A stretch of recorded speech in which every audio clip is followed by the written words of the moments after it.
မင်္ဂလာပါချစ်တို့ရေဒီနေ့တော့အိမ်မှာချောနာအတွက်ကို healthy food လေးဖြစ်တဲ့ garlic toast vegetables လေးလုပ်ပေးပြပါတယ်ရှင်အရင်ဆုံးအသီးအနှံတွေကိုရေနွေးငွေနဲ့ပေါင်းပါတယ်ပြုတ်လဲလဲရပါတယ်ရှင်ဒါပေမဲ့ပေါင်းလိုက်တာပို့ပြီးတော့အသီးအနှံတွေရဲ့အရသာကိုမပြတ်သွားစေပါဘူးရှင်ပြီးရင်တော့ဒဲဦးလေးထဲမှာ top အနေနဲ့ထည့်ပါတယ်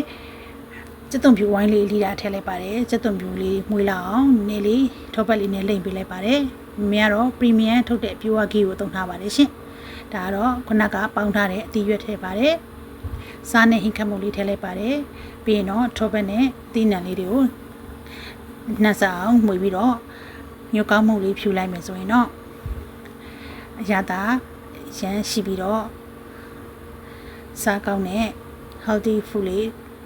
တခုရသွားပါပြီသူ့ရဲ့အရသာကဟိုတယ်တွေမှာစားတဲ့အရသာကိုထပ်ထည့်ပေးစေပါတယ်ရှင်အရန်ကိုစကောင်းတဲ့ဒီရွက်ကြော်လေးဖြစ်ပါတယ်မမျိုးအားပေးတဲ့သူတယောက်ချင်းတိုင်းကိုကျေးဇူးများကြီးတင်ပါတယ်နောက်လည်းအမြဲအားပေးကြပါဦးနော်